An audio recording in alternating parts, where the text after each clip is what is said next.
Hello दोस्तों, नमस्कार। कैसे हैं आप लोग? उम्मीद करता हूँ आप लोग बहुत अच्छे होंगे। गाइस, आज हम बात करने वाले हैं कि इनपुट टैक्स क्रेडिट लेने के लिए, यानी कि अपनी बुक्स में उसको क्लेम करने के लिए, यूटिलाइज करने के लिए, अवेल करने के लिए हमें कौन कौन सी कंडीशन यहाँ पे सेटिस्फाई करनी होती है या उसके लिए कौन सी डॉक्यूमेंट्री रिक्वायरमेंट होती है। ठीक है, उसके ऊपर हम लोग बात करने वाले हैं। तो यहाँ पे रूल 36 में ये बात की गई है, documentary requirement and condition for claiming input tax credit. Right. अब इसमें हम लोग देखते हैं कौन कौन सी कंडीशन है यहाँ पे जो इम्पोज की गई है इनपुट टैक्स क्रेडिट लेने के लिए। तो दोस्तों, यहाँ पे पहला पॉइंट जो बताया गया है, input tax credit shall be availed by a registered person. पहली चीज तो ध्यान रखना, रजिस्टर्ड पर्सन ही इसको ले सकता है, इंक्लूडिंग इनपुट सर्विस डिस्ट्रीब्यूटर, यानी कि जिसको आईएसडी बोलते हैं। ठीक है, आईएसडी अभी हम बाद में डिस्कस कर देंगे, एक ब्रीफ दे देंगे आईएसडी क्या होते हैं।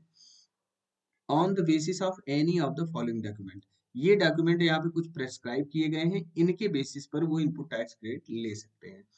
तो पहला जो डॉक्यूमेंट यहाँ पे दिया गया है कि एन इनवाइस की बात की गई है, इशूड बाय द सप्लायर। आपके सप्लायर ने जो आपको इनवाइस इशू किया है, उसके बेसिस पर आप इनपुट टैक्स क्रेडिट ले सकते हैं इन रिलेशन टू गुड्स और सर्विसेज और both in accordance to provision of section 31। यानी कि सेक्शन 31 में आपकी जो है यहाँ पे बात की जाती है इनवाइस इशू करने की। यहाँ पे इनवाइस इशू करने के प्रोसीजर्स दिए गए हैं, किस तरीके से इनवाइस इशू किए जाते हैं। ठीक है, सेक्शन 31 में जो इनवाइस इशू किए गए उसके आधार पर आईटीसी बुक कर सकते हैं।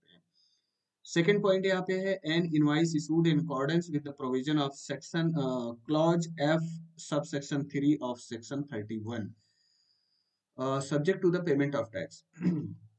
तो गाइज यहाँ पे जो डिस्कस किया गया है, एक कॉन्सेप्ट आता है, आपको अगर ध्यान होगा, रिवाइज इनवाइस की। ठीक है, रिवाइज इनवाइस यानी कि जब पर्सन लाइबल होता है टू रजिस्टर और वो विद इन 30 डेज अप्लीकेशन कर देता है रजिस्ट्रेशन के लिए, तो आरसी जब उसे ग्रांट होती है, तो आरसी की डेट से नेक्स्ट 1 मंथ तक, यानी कि from the date of RC till 1 month, 1 month में वो सारी रिवाइज इनवाइस इशू कर सकता है, जब से वो लाइबल हुआ था और उसके बाद जब आरसी इशू हुई, उसके बीच में जो उन्होंने सप्लाई की थी उसका इनवाइस वो 1 महीने के अंदर इशू कर सकते हैं। तो यहाँ पे रिवाइज इनवाइस की बात की गई है, यानी कि रिवाइज इनवाइस के बेसिस पर भी आप इनपुट टैक्स क्रेडिट क्लेम कर सकते हैं।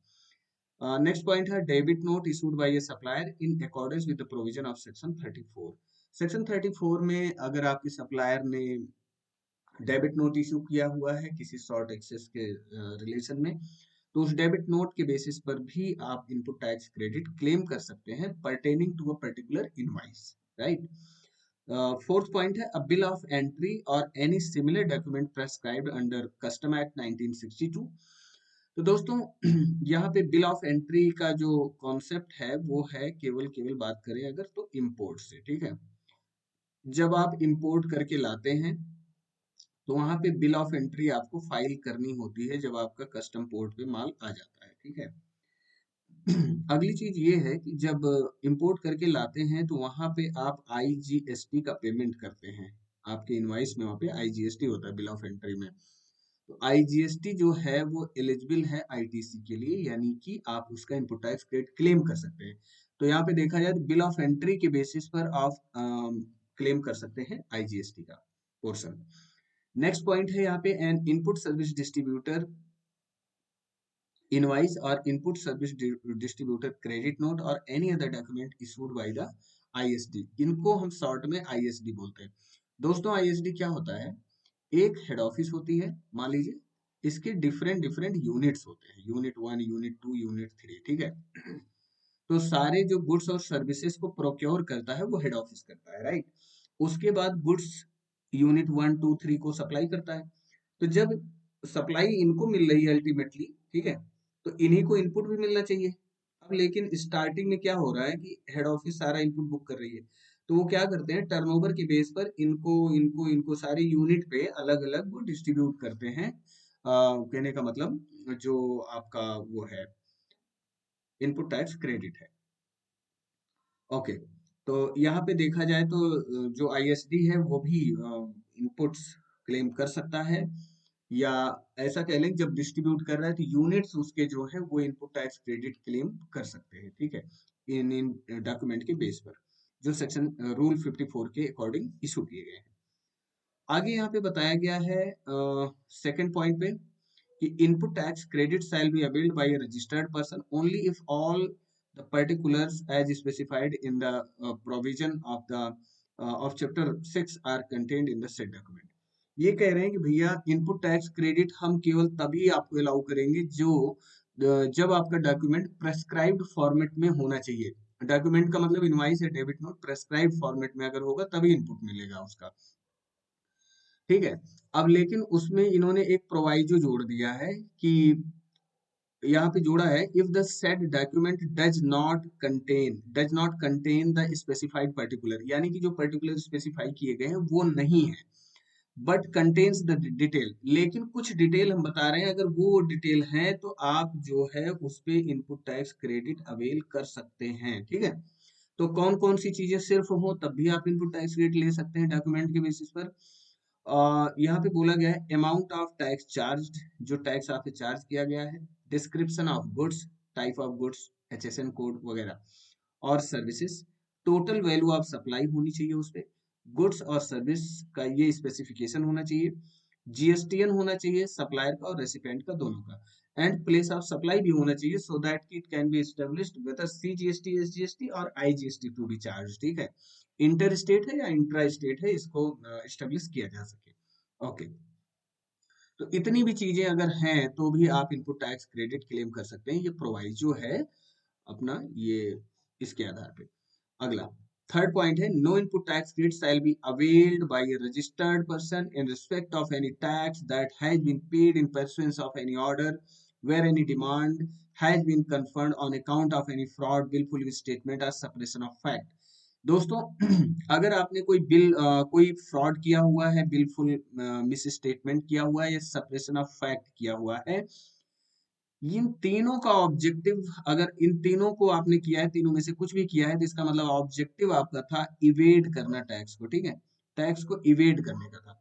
तो उसके संबंध में अगर आपको नोटिस इशू की गई है, डिमांड ऑर्डर दिया गया है GST ऑफिसर के द्वारा, तो उस डिमांड ऑर्डर के अगेंस्ट में जो आप टैक्स डिपॉजिट करेंगे, ठीक है, उसका ITC आपको नहीं मिलेगा, वो यहाँ पे ये बता रहे हैं, ठीक, ये चीज है। नेक्स्ट पॉइंट ये कह रहे हैं कि no input tax rate shall be availed by a registered person in respect of invoice और debit note the details of which are required to be furnished under under sub section 1 of section 37 unless.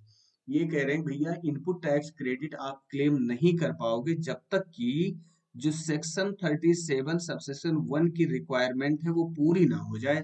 तो आइए देख लेते हैं जरा section 37 और सब section 1 की यहाँ पे रिक्वायरमेंट क्या होती है। तो यहाँ पे कह रहे हैं the detail of such invoice और डेबिट नोट, इनवाइस और डेबिट नोट की बात कर रहे हैं यहाँ पे, ठीक है, have been furnished by the supplier, supplier का मतलब जिससे आप माल खरीद के ला गए, in the statement of outward supply in form GSTR1। ये कह रहे हैं कि जब तक आपका भैया जो सप्लायर है ना, वो अपने GSTR1 में जब तक उस चीज को फर्निश नहीं कर देता, वो आपकी डिटेल को फर्निश नहीं कर देता, इनवाइस या डेबिट नोट को, तब तक आप इनपुट टैक्स क्रेडिट नहीं ले सकते। फर्दर यहाँ पे बताया गया है कि जो डिटेल है जो दिया गया है वो कम्युनिकेट होना चाहिए किसको, रजिस्टर्ड पर्सन को, GSTR2B में। तो आइए जरा इसको हम और डिटेल समझने की कोशिश करते हैं। मान लीजिए मिस्टर ए हैं जिनसे ये है सेलर, ठीक है, मिस्टर बी हैं ये है बायर। तो दोस्तों अब यहाँ पे कहानी क्या होगी, ए ने बी को माल बेचा, तो ए के लिए जब सेलर था तो इन्होंने जो भी इनवाइस थी आपको जो सेल किया था उस इनवाइस को इन्होंने GSTR1 में शो कर दिया हो, ठीक है। और जब ये GSTR1 में शो करेंगे तो इनके यहाँ आर GSTR2B में दिखने लगेगा, ठीक है। तो इसका मतलब इनके यहाँ अगर इनवाइस नंबर 1 इन्होंने यहाँ चढ़ाया, इनवाइस नंबर 1 की डिटेल यहाँ आ गई, तो इसका मतलब ये हुआ कि ये चीज इनको कम्युनिकेट कर दी गई है, ठीक है, ये है कम्युनिकेशन, ठीक। तो गाइज ये इतना टर्म्स कंडीशन जो डॉक्यूमेंट्री रिक्वायरमेंट है इनपुट टैक्स क्रेडिट लेने के लिए। तो ये सारी चीजें आप उम्मीद करता हूँ फुलफिल कर रहे होंगे अपनी इंडस्ट्री में, अपने बिजनेस में, क्योंकि जीएसटी डिपार्टमेंट अब काफी प्रोएक्टिव काम कर रहा है और काफी चीजों को ट्रेस करने की कोशिश कर रहे हैं। तो हमेशा इनपुट टैक्स क्रेडिट जेन्युइन तरीके से आप अपनी बुक्स में क्लेम करिए, यूटिलाइज करिए, सो दैट कि फ्यूचर की किसी भी ऑब्लिगेशन से आप बच सकें। क्योंकि गाइज अब पेनल्टीज वगैरह जो हैं, पेनल्टी आपको अगर कहीं पे गलत पाया जाता है, सेपरेशन ऑफ फैक्ट या मिस स्टेटमेंट वगैरह पाया जाता है, या ऐसा लगता है कि आपने कुछ ऐसी एक्टिविटी की है नोइंगली जो कि इवेड करता है आपके टैक्सेस को, गवर्नमेंट के रेवेन्यू को नुकसान होता है, तो वहां पे बहुत हैवी पेनल्टी आपको सफर करना पड़ सकता है। तो गाइज नेक्स्ट वीडियो में हम लोग मिलेंगे कि पेनल्टी किस किस तरीके से और कितना कितना अमाउंट किस किस सिचुएशन में डिपार्टमेंट इम्पोज करती है टैक्स पेयर्स के ऊपर। तो पेनल्टी के ऊपर हम लोग बात करेंगे नेक्स्ट वीडियो में, जो कि पेनल्टी बहुत जरूरी है आपको समझना, क्योंकि छोटी छोटी गलतियां हमें पेनल्टी की तरफ अट्रैक्ट कर देती हैं। पेनल्टी उस पे इनवाइट हो जाता है, जिससे फाइनेंशियल बर्डन हमारे ऊपर आता है। तो guys take care, thank you very much, मिलते हैं नेक्स्ट वीडियो में, till then bye bye, thank you.